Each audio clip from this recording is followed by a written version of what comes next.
What's this look like to you all? No guesses? Yeah, you know what it is. It's an 870, Remington 870, an American classic. You could call it an icon, I think.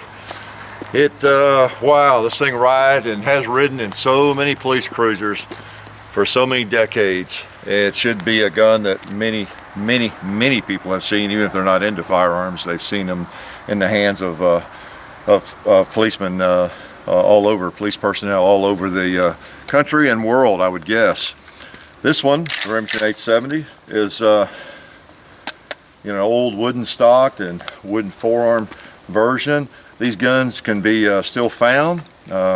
Many guns now that police carry are, they've got different things on them now, and most of them are polymer, I suppose. You still see a few of these, but this is just a neat old gun. The old classic finish, and especially with the wood.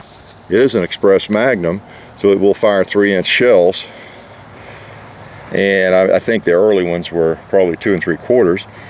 It's nice to have a 3-inch chamber, that way you can fire either one. I always look for a 3-inch chamber when I buy a shotgun, old one or a new one, and most of them that you find do, so that's always nice.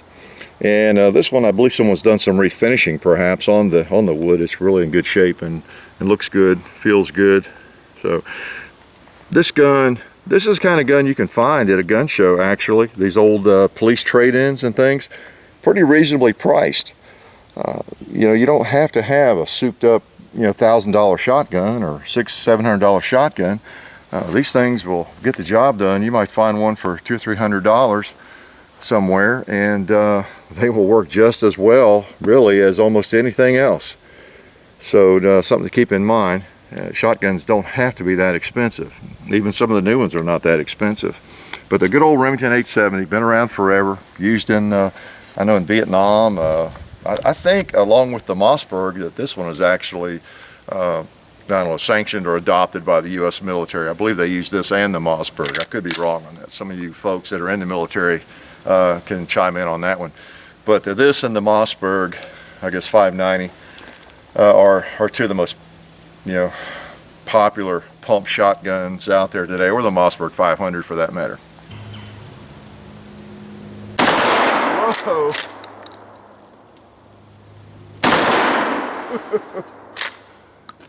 Quite a difference when you hit it, huh?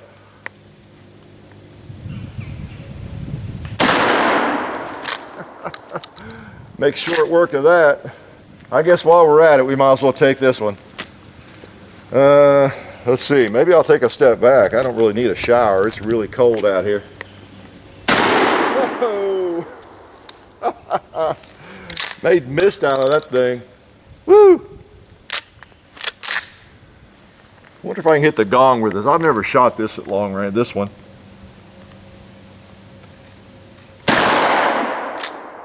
Yeah, couldn't hear it, actually. Let's try a couple more while I'm playing with slugs and I'm suffering the abuse. I'm a little bit spoiled by my my ghost ring sights on my Remington 870. That this one actually is John's. I have the one with the Scattergun Tech track lock, rear sights on it, and I love those sights. And this will shoot just as well. I mean, this gun is just as accurate. It's just a matter of knowing where to hold. I didn't see that one hit the leaves, so I'm going to hold a little bit lower. I think it might have gone into the wood.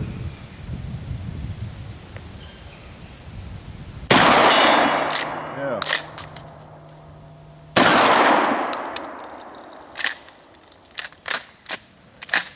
Okay. It's got a pretty nice trigger. That one got off a little bit before I meant. So I might have hit anything with that one, or at least in the dirt.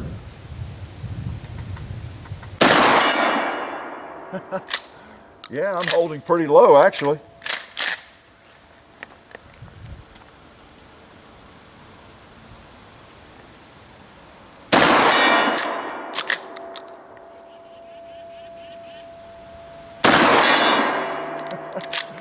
Oh, wow. Knocks the heck out of the gong, doesn't it? Woo! That's kind of fun. Let's put some shot back in now. I'm surprised. I was holding almost down in the leaves on that thing for it to hit it. That first one probably went about 6 inches high. No problem telling when you hit. Y'all know, you've seen me out here with shotguns before. Shotguns are just a lot of fun. I know they're considered hunting, implements, and defensive implements largely, but they're just a lot of fun to shoot. And in a lot of ways, they're not any more expensive than than going and buying some of that $20 a box pistol ammo. So you can get quite a few shotgun shells pretty reasonably. So if you have a place where you can shoot and set up some targets, they can be a lot of fun. You know what? I think that zombie needs another hit.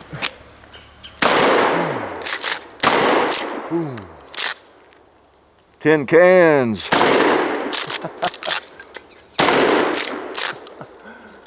All right, what else here is close up? Let's try that Mr. Blue target there. We're empty. All right. Puts a world of hurt on that thing, doesn't it? Really swings it. That's a pretty heavy target. You know what I had? Yeah, that was kind of fun slinging those slugs out there. I'm gonna put a few more in there. We didn't set up our animal targets. We didn't figure we'd be shooting at them. And let's just put a couple more. I'll tell you what. Yeah, let's do that. We'll put a couple more on the gong, just for kicks.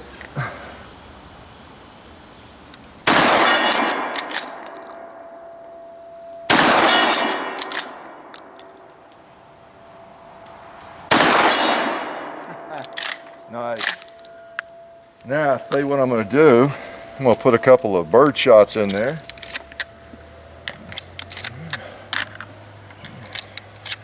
And you notice we do have one of our 5-gallon jugs here.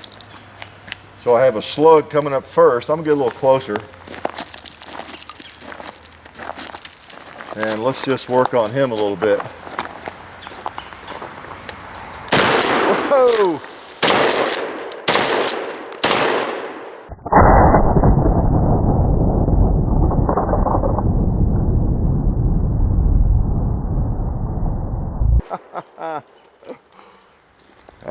That was a pretty good strategy. Normally we just put slugs in, and we followed up with some bird shot.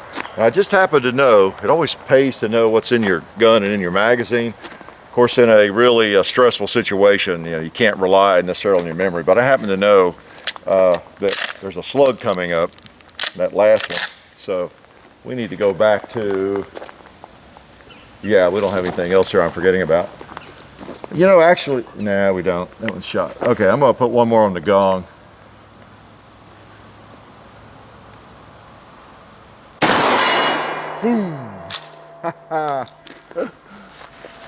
Oh, that's nice.